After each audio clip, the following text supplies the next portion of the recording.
하루 20분 성경 읽기 유진 피터슨의 메시지 성경. 오늘은 제209일차로 히브리서 9장부터 시작합니다. 히브리서 9장. 첫 번째 계획에는 예배를 위한 지침과 특별히 고안된 예배 장소가 있었습니다. 바깥 두루는 큰 장막을 세우고 그 안에 등장대와 상과 하나님께 드리는 빵을 두었는데 이것을 성소라고 했습니다. 그런 다음 휘장을 치고 그 뒤에 작은 내부 장막을 세웠는데 이곳을 지성소라고 했습니다. 거기에는 금으로 만든 분향제단과 금을 입힌 언약궤가 놓여 있었고 언약궤 안에는 만나를 담은 금 항아리와 아론의 쌍난 지팡이와 언약의 두 돌판이 있었고 천사가 날개로 덮는 모양의 속죄소가 언약궤를 덮고 있었습니다. 하지만 지금은 이것들에 대해 이야기할 시간이 없습니다. 이런 것이 갖춰진 뒤에 제사장들이 큰 장막에 들어가 직무를 수행했습니다. 작은 내부 장막에는 대제사장만이 1년에 한 번 들어가서 자기 죄와 백성의 누적된 죄를 위해 피를 제물로 드렸습니다. 이것은 큰 장막이 서 있는 동안에는 백성이 하나님께로 걸어 들어갈 수 없음을 성령께서 시각적 비유로 보여주신 것입니다. 이 제도 아래서 드려진 예물과 제물은 예식과 행위의 문제에 해당할 뿐 문제의 핵심에는 다가가지 못합니다. 백성의 양심을 만족시켜주지 못합니다. 본질적으로 이 제도는 철저히 재정비될 때까지 한시적으로 차용된 제도일 뿐입니다. 그러나 메시아께서 뛰어난 새 언약의 대제사장으로 오셔서 이 창조 세계에 있는 옛 장막과 그 부속물을 지나시고 하늘에 있는 장막인 참 성소로 영단번에 들어가셨습니다. 또한 그분은 염소와 송아지의 피로 드리는 제물 대신에 자신의 피로 값을 치르심으로 영단번에 우리를 자유케 하셨습니다. 동물의 피와 정결의식도 우리의 신앙과 행위를 실제로 깨끗하게 해준다면 하물며 그리스도의 피는 우리의 삶 전체를 안팎으로 얼마나 더 깨끗하게 해줄지 생각해 보십시오.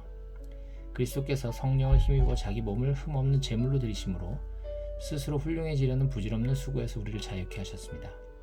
그래야 우리는 전력을 다해 하나님을 위해 살 수 있게 되었습니다.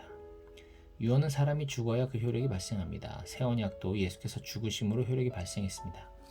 그분의 죽으심은 옛 계획에서 새 계획으로 바뀌었음을 나타내는 표지입니다.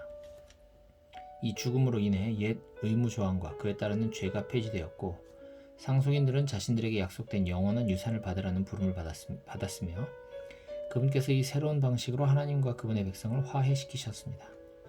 첫 번째 계획을 실행에 옮기는데도 죽음이 필요했습니다. 모세는 율법 계획, 하나님의 유언의 조항들을 전부 낭독한 뒤에 엄숙한 예식을 진행하며 제물로 바쳐진 동물의 피를 취해 언약 문서에 뿌리고 그 언약의 수혜자인 백성에게도 뿌렸습니다. 그런 다음 이것은 하나님께서 명하신 언약의 피입니다 라는 말로 그 효력을 확증했습니다. 그는 예배 장소와 그 안에 있는 모든 비품에도 똑같이 했습니다. 모세는 백성에게 이것은 하나님께서 여러분과 세우신 언약의 피입니다 라고 말했습니다. 사실 유언에 담긴 모든 내용의 효력은 죽음에 달려 있습니다. 죽음의 증거인 피가 우리의 전통 속에서 특히 죄 용서와 관련해 그토록 자주 사용된 것은 이 때문입니다. 이것으로 하늘에 있는 실체를 가리키는 그 모든 부차적 의식에서 피와 죽음이 왜 그토록 중요한 역할을 했는지 설명됩니다. 또한 지금 더 이상 동물 제물이 쓸모없고 필요없게 된 것도 설명됩니다. 그리스도께서는 이 땅에 있는 성소로 들어가신 것이 아닙니다. 그분은 참 성소로 들어가셔서 우리 죄를 위한 희생제물로 자기 몸을 하나님께 드리셨습니다. 옛 계획 아래에 있는 대제사장들은 해마다 동물의 피를 가지고 성소에 들어갔지만 그리스도께서는 그러실 필요가 없습니다. 만일 해마다 성소에 들어가셔야 했다면 그분은 역사가 진행되는 내내 되풀이해서 자기 몸을 드리셔야 했을 것입니다. 그러나 그분은 영단번에 자기 몸을 희생제물로 드리셨습니다. 다른 모든 희생제물을 대신해서 자기 몸을 드리심으로 죄에 대한 최종 해결책을 내놓으신 것입니다. 누구나 한 번은 죽으며 그 후에는 자기 삶의 결과와 마주해야 합니다. 그리스도의 죽으심도 단 한 번 일어난 사건이지만 죄를 영원히 제거하는 희생제물로 죽으신 것이었습니다. 그러므로 그분께서 다시 나타나실 때 그분을 뵙기 원하는 이들이 맞게 될 결과는 다름 아닌 구원입니다. 히브리서 10장. 옛 계획은 새 계획 속에 담겨있는 좋은 것들을 암시할 뿐입니다. 옛 율법 계획은 완전하지 못해서 그것을 따르는 이들 또한 온전하게 해주지 못했습니다. 해마다 수많은 희생제물이 드려졌지만 그것은 완전한 해결책이 되지 못했습니다. 만일 그 제물이 해결책이 되었다면 예배자들은 기쁜 마음으로 자기 길을 갔을 것이고 더 이상 죄에 끌려다니지 않았을 것입니다. 그러나 죄의식이 없어지기는커녕 동물 제물을 거듭해서 바칠수록 죄의식과 죄책감은 오히려 고조되었습니다. 황소와 염소의 피가 죄를 없앨 수 없다는 것이 너무도 분명합니다. 그리스도께서 선포하신 예언의 말씀은 이 점을 염두에 두고 하신 것입니다. 당신께서는 해마다 드리는 제물과 예물을 원치 않으십니다. 그래서 나를 위해 몸을 마련해 주셔서 희생제물로 삼으셨습니다. 이제 당신이 기뻐하시는 것은 제단에서 피어오르는 향기와 연기가 아닙니다. 그래서 내가 말했습니다. 오 하나님, 당신의 책에 기록된 대로 당신의 방법대로 행하기 위해 내가 왔습니다. 당신께서는 제물과 예물을 원치 않으십니다. 라고 말씀하실 때 그리스도께서는 옛 계획에 따른 의식을 언급하신 것입니다. 또한 당신의 방법대로 행하기 위해 내가 왔습니다. 라고 말씀하실 때 그분은 첫 번째 계획을 폐하시고 새 계획, 하나님의 방법을 세우신 것입니다. 예수께서 자기 몸을 영단번에 제물로 드리심으로 우리는 하나님께 합당한 사람이 되었습니다. 각 제사장들이 날마다 제단에 나아가 일하고 해마다 똑같은 제물을 드리지만 그런 것이 결코 죄 문제를 해결하지는 못합니다. 그러나 그리스도께서 제사장으로 죄를 위해 단 한 번 제물을 드리셨고 그것으로 모든 것이 끝났습니다. 그런 후에 그분은 하나님 오른편에 앉으셔서 원수들이 항복하기를 기다리셨습니다. 그것은 완전하신 분이 불완전한 사람들을 온전케 하기 위해 드리신 완전한 제물이었습니다. 단 한 번 제물을 드리심으로 그분은 정결 과정에 참여하는 모든 이들에게 필요한 모든 일을 완수하신 것입니다. 성령께서도 이같이 증언해 주셨습니다. 내가 이스라엘과 세우려는 새 계획은 종이에 쓸 수도 없고 돌에 새길 수도 없는 것이다. 이번에는 내가 그 계획을 그들 속에 써주고 그들 마음에 새겨줄 것이다. 그러고는 이렇게 결론 지으셨습니다. 내가 그들의 죄를 영원토록 깨끗이 씻어줄 것이다. 이제 죄가 영원토록 제거되었으니 더 이상 죄 때문에 제물을 드릴 필요가 없습니다. 그러므로 친구 여러분, 이제 우리는 주저함 없이 곧바로 하나님께로 성소 안으로 나아갈 수 있습니다. 예수께서 자기를 희생해 흘리신 피로 그 길을 열어주셨고 하나님 앞에서 우리의 제사장이 되어주셨습니다. 하나님 앞으로 나아가는 통로인 휘장은 다름 아닌 그분의 몸입니다. 그러니 확고한 믿음과 우리가 하나님 앞에 온전히 드려질 만한 존재가 되었다는 확신을 가지고 하나님 앞에 나아가야 합니다. 우리를 앞으로 이끌어주는 약속을 굳게 붙잡으십시오. 그분은 언제나 자기 말을 지키시는 분이십니다. 창의적으로 사랑을 권하고 도움의 손길을 펼치십시오. 어떤 이들처럼 함께 모여 예배하기를 피할 것이 아니라 서로 격려하여 더욱 힘써 모이십시오. 중요한 그날이 다가오는 것을 볼수록 더욱 그리하십시오. 우리가 배우고 받았으며 이제 알고 있는 모든 진리를 버리거나 외면한다면 그것은 그리스도의 희생을 거부하는 것이며 우리는 혼자 힘으로 심판을 마주해야 할 것입니다. 그 심판은 맹렬할 것입니다. 모세의 율법을 어긴 자가 받은 벌은 육체의 죽음이었습니다. 하물며 하나님의 아들을 적대하고 자기를 온전하게 해준 희생의 침을 뱉고 가장 은혜로우신 성령을 모욕하는 자에게는 어떤 일이 있겠습니까? 이것은 결코 가볍게 여길 문제가 아닙니다. 하나님께서는 우리에게 책임을 묻고 그 값을 치르게 하겠다고 경고하셨습니다. 그분은 아주 분명히 밝히셨습니다. 복수는 나의 것이다. 나는 어느 것 하나 그냥 넘어가지 않겠다고 하셨고 하나님께서 자기 백성을 심판하실 것이다 라고 하셨습니다. 아무도 그냥 통과할 수 없는 것이 분명합니다. 여러분이 처음 그 복음의 빛을 보고 난 뒤에 어떻게 살았는지 기억하십니까? 그 시절은 고난의 시기였습니다. 여러분은 사람들 앞에서 박해와 모욕의 표적이었습니다. 어떤 때는 여러분이 표적이 되고 어떤 때는 여러분의 벗들이 표적이 되었습니다. 여러분의 벗 가운데 며칠 감옥에 갇힐 때에도 여러분은 끝까지 그들 곁을 지켰습니다.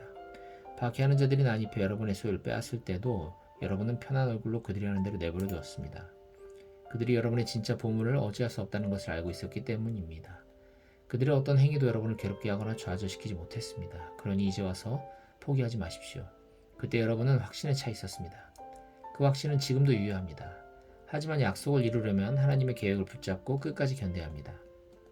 이제 머지않아 그분이 오신다. 언제라도 모습을 드러내실 것이다. 하지만 나와 바른 관계에 있는 사람은 그 변치 않는 신뢰로 살아갈 것이다. 도망치는 자는 내가 기뻐하지 않을 것이다.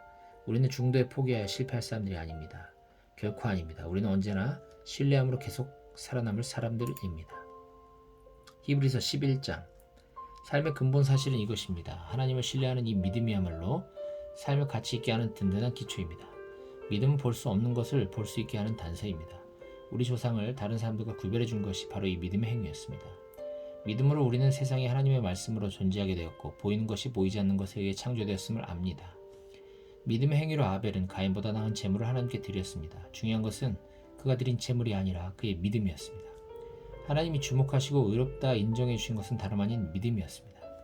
수많은 세월이 흘렀으나 그 믿음은 여전히 우리의 눈을 사로잡습니다. 믿음의 행위로 에녹은 죽음을 완전히 건너뛰었습니다. 하나님이 그를 데려가셨기 때문에 사람들이 아무리 눈을 씻고 찾아봐도 그를 찾을 수 없었습니다. 우리는 하나님께서 그를 데려가시기 전에 그가 하나님을 기쁘시게 해드렸다는 것을 믿을 만한 증언으로 알고 있습니다.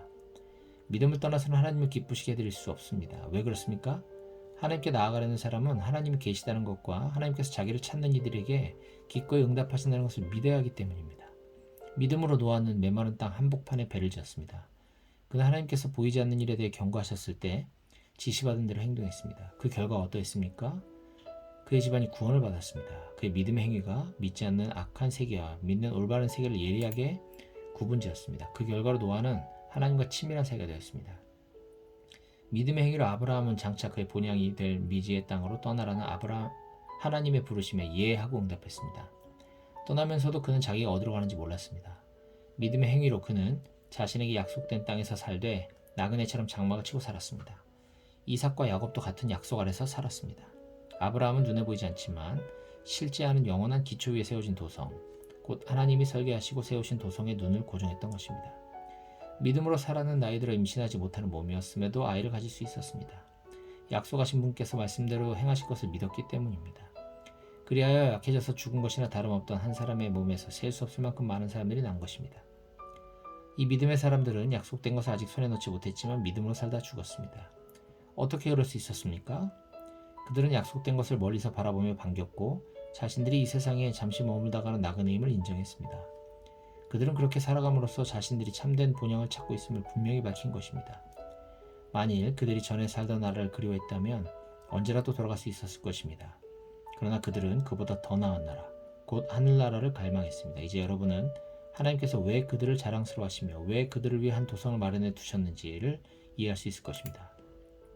믿음으로 아브라함은 시험을 받을 때 이삭을 하나님께 다시 올려드렸습니다. 그는 약속으로 받은 자신의 외아들을 얻을 때와 마찬가지로 믿음을 돌려드렸습니다. 이 일은 그가 하나님으로부터 내 후손들이 이삭에게서 나올 것이다 라고 하신 말씀을 들은 뒤에 한 일이었습니다. 아브라함은 하나님이 원하시면 죽은 사람도 일으키실 수 있다고 생각했습니다. 어떤 의미에서 보면 그 일은 아브라함이 이삭을 제단에서 산채로 돌려받을 때 일어난 것입니다. 믿음의 행위로 이삭은 미래를 내다보며 야곱과 에서를 축복했습니다. 믿음의 행위로 야곱은 죽기 직전에 요셉의 아들들을 차례대로 축복하면서 자신의 복이 아니라 하나님의 복으로 축복하고 지팡이의 의지에 서서 하나님을 경배했습니다. 믿음의 행위로 요셉은 죽어가면서 이스라엘 백성의 탈출을 예언하고 자기의 장례를 준비시켰습니다. 믿음의 행위로 모세의 부모는 모세가 태어난 후 3달 동안 아이를 숨겼습니다. 그들은 아이가 준수한 것을 보고 왕의 법령에 용감히 맞섰습니다. 믿음으로 모세는 어른이 되어 이집트 왕실의 특권층이 되기를 거절했습니다. 그는 압제자들과 더불어 기회주의적이고 안락한 죄악된 삶을 누리기보다 하나님의 백성과 더불어 고된 삶을 선택했습니다. 그는 메시아 진영에서 겪는 고난을 이집트에서 누리는 부귀보다 훨씬 값지게 여겼습니다. 그것은 그가 앞을 내다보며 장차받을 상을 기대했기 때문입니다. 믿음의 행위로 그는 왕의 맹목적인 분노에도 아랑곳하지 않고 이집트를 떠났습니다. 그는 보이지 않는 분께 눈을 고정하고 계속해서 나아갔습니다. 믿음의 행위로 그는 유월절을 지키고 집집마다 유월절 피를 뿌려 마다들을 멸하는 이의 손이 그들에게 닿지 않게 했습니다. 믿음의 행위로 이스라엘은 바짝 마른 땅을 걸어서 홍해를 건넜습니다. 이집트 사람들도 그렇게 하려다가 물에 빠져 죽었습니다. 믿음으로 이스라엘 사람들은 7일 동안 여리고 성벽을 돌자 성벽이 무너져 내렸습니다. 믿음의 행위로 여리고의 창녀 라합은 정탐꾼들을 맞아들여 하나님을 신뢰하지 않는 자들에게 닥칠 파멸을 면했습니다. 계속해서 더 열거하려면 시간이 모자랄 것입니다. 훨씬 더 많은 이들이 있기 때문입니다. 기드온, 바락, 삼손, 입다, 다윗, 사무엘 예언자들. 믿음의 행위로 그들은 나라를 무너뜨리고 정의를 실천하고 약속된 것을 받았습니다. 그들은 사자와 불과 칼의 공격을 막아냈고 약점을 강점으로 바꿨으며 전쟁에서 이겨 외국 군대를 물리쳤습니다. 여자들은 죽었다가 다시 살아난 사랑하는 이들을 맞아들이기도 했습니다. 고문을 당하면서도 더 나은 부활을 사모한 나머지 굴복하고 풀려 나가는 것을 거부한 이들도 있었습니다. 어떤 이들은 학대와 채찍질을 기꺼이 받았고 쇠사슬에 묶여 지하굴에 갇히기도 했습니다. 돌에 맞고 톱으로 켜져 두동강이 나고 살해되어 싸늘한 시체가 된 이들의 이야기도 있습니다. 짐승 가죽을 두르고 집도 친구도 권력도 없이 세상을 떠돈 이들의 이야기도 있습니다. 세상은 그들을 받아들일 만한 곳이 되지 못했습니다. 그들은 이 혹독한 세상의 가장자리로 다니면서도 최선을 다해 자기 일을 갔습니다. 그들이 믿음으로 사는 삶의 본보기가 되긴 했지만 그들 가운데 약속받은 것을 손에 잡은 사람은 한 사람도 없었습니다. 하나님께서는 우리를 위해 더 좋은 계획을 가지고 계셨습니다. 바로 그들의 믿음과 우리의 믿음이 완전하고 온전한 하나의 믿음이 되게 하는 것입니다. 우리의 믿음 없이는 믿음으로 산 그들의 삶에도 온전해질 수 없습니다. 히브리서 12장. 길을 개척한 이 모든 사람들, 이 모든 노련한 믿음의 대가들이 우리를 응원하고 있다는 말이 무슨 뜻인지 알겠습니까? 그들이 열어놓은 길을 따라 우리가 앞으로 나가야 한다는 뜻입니다. 달려가십시오. 절대로 멈추지 마십시오. 영적으로 군살이 붙어도 안 되고 몸에 기생하는 죄가 있어서도 안 됩니다. 오직 예수만 바라보십시오. 그분은 우리가 참여한 이 경주를 시작하고 완주하신 분이십니다. 그분이 어떻게 하셨는지 배우십시오. 그분은 앞에 있는 것, 곧 하나님 안에서 그리고 하나님과 함께 결승점을 지나는 기쁨에서 눈을 떼지 않으셨기에 달려가는 길에서 무엇을 만나든 심지어 십자가와 수치까지도 참으실 수 있었습니다. 이제 그분은 하나님의 오른편 영광의 자리에 앉아 계십니다. 여러분의 믿음이 시들해지거든 그분 이야기를 하나하나 되새기고 그분이 참아내신 적대 행위의 긴 목록을 살펴보십시오. 그러면 여러분의 영혼에 새로운 힘이 힘차게 솟구칠 것입니다. 죄와 맞서 싸우는 이 전면전에서 여러분보다 훨씬 심한 고난을 겪은 이들이 있습니다. 예수께서 피 흘리시기까지 겪으신 그 모든 고난은 말할 것도 없습니다. 그러니 낙심하지 마십시오. 여러분은 훌륭한 부모가 자녀를 어떻게 대하는지 잊었습니까? 하나님께서 여러분을 자녀로 여기신다는 것을 잊었습니까? 나의 사랑하는 자녀야, 하나님의 훈련을 가볍게 여기지 말고 그분의 훈련을 받을 때 낙심하지 마라. 그분은 사랑하는 자녀를 훈련하시고 품에 안으신 자녀를 징계하신다. 하나님께서 여러분을 훈련하고 계십니다. 그러니 절대로 도중에 포기하지 마십시오. 하나님은 여러분을 사랑하는 자녀로 대하십니다. 여러분이 겪는 이 고난은 벌이 아니라 자녀라면 당연히 겪게 될 마련인 훈련입니다. 무책임한 부모만이 자녀를 제멋대로 살게 내버려둡니다. 하나님이 무책임한 분이시면 좋겠습니까? 우리가 부모를 존경하는 것은 그들이 우리를 버릇없게 놔두지 않고 훈련하기 때문입니다. 그러니 우리가 참으로 살고자 한다면 하나님의 훈련을 받아들여야 하지 않겠습니까? 우리가 아이였을 때 우리의 부모는 자기 생각에 최선으로 여기는 일을 우리에게 했습니다. 하나님께서는 진정으로 우리에게 최선이 되는 일을 하고 계시며 우리를 훈련시켜 하나님의 거룩하심을 따라 최선을 다해 살아가도록 하십니다. 당장 훈련이 즐겁지 않으며 본성을 거스른다고 느껴집니다. 그러나 나중에는 틀림없이 좋은 상으로 보답을 받습니다. 잘 훈련받은 사람만이 하나님과의 관계에서 성숙한 열매를 얻기 때문입니다. 그러니 수수방관하며 빈둥거리지 마십시오. 꾸물거리지도 마십시오. 먼 길을 달려갈 수 있게 길을 정비하십시오. 그래야 발을 헛디디다 넘어지거나 구덩이에 빠져 발목을 삐는 사람이 없을 것입니다. 서로 도우십시오. 그리고 힘을 다해 달려가십시오. 서로 화목하게 지내고 하나님과 화평하게 지내도록 힘쓰십시오. 그러지 않고서는 하나님을 결코 뵙지 못할 것입니다. 아무도 하나님의 자비하신 은혜에서 떨어져 나가는 일이 없게 하십시오. 쓰디쓴 불평이 잡초처럼 자라고 있지는 않은지 예리하게 살피십시오. 엉겅퀴 한두 포기가 뿌리를 내리면 순식간에 정원 전체를 망칠 수도 있습니다. 애서 증후군을 조심하십시오. 잠깐 동안의 욕구 충족을 위해 평생 지속되는 하나님의 선물을 팔아넘기는 일은 없어야 합니다. 여러분도 아는 것처럼 에서는 나중에 자신의 충동적인 행동을 뼈저리게 후회하고 하나님의 복을 간절히 원했습니다. 하지만 때는 이미 너무 늦어서 아무리 울고불고 해도 소용이 없었습니다. 여러분은 조상들처럼 화염이 솟구치고 지축이 흔들리는 시내산에 나아가서 하나님의 말씀을 들은 것이 아닙니다. 여러분의 조상들은 천지를 울리고 영혼을 뒤흔드는 말씀을 듣고서 벌벌 떨며 하나님께 멈춰달라고 빌었습니다. 그들은 짐승이라도 그 산에 닿으면 죽을 것이다 라고 하신 말씀을 듣고서 어찌나 무서웠던지 꼼짝도 못했습니다. 모세도 두려워 떨었습니다. 그러나 여러분의 경우는 전혀 다릅니다. 여러분이 이른 곳은 시온산, 곧 살아계신 하나님이 머무르시는 도성입니다. 그 보이지 않는 예루살렘은 축제를 벌이는 수많은 천사들과 그리스도인 시민들로 북적대는 곳입니다. 그곳에서 하나님께서는 우리를 심판하시고 그 심판은 우리를 의롭게 하십니다. 여러분은 새 언약, 새로 작성된 헌장을 하나님께로부터 받아 우리에게 전해주시는 예수께로 나아왔습니다. 그분은 이 언약의 중재자이십니다. 아벨이 당한 죽음은 복수를 호소하는 살인이지만 예수가 당한 죽음은 은혜의 선포입니다. 그러니 이 은혜의 말씀에 귀를 막지 마십시오. 땅에서의 경고를 무시하는 자들이 벌을 피할 수 없었는데 하물며 우리가 하늘의 경고를 거역한다면 어떤 일이 일어나겠습니까? 그때에는 그분의 음성이 땅의 뿌리까지 흔들었지만 이번에는 하늘까지 흔드시겠다고 분명히 말씀하셨습니다. 마지막으로 한 번 더 하늘 끝에서부터 땅 끝까지 철저하게 흔들겠다. 마지막으로 한 번 더 라는 표현은 철저하게 정리하시겠다는 의미입니다. 역사와 종교의 온갖 쓰레기를 치우시겠다는 것입니다. 그것은 흔들리지 않는 본질적인 것들을 말끔히 정돈된 모습으로 서 있게 하시려는 것입니다. 우리가 무엇을 받았는지 아시겠습니까? 흔들리지 않는 나라입니다. 우리가 얼마나 감사해야 하는지 아시겠습니까? 감사드릴 뿐 아니라 하나님 앞에서 깊은 경외감이 넘치는 예배를 드려야 합니다.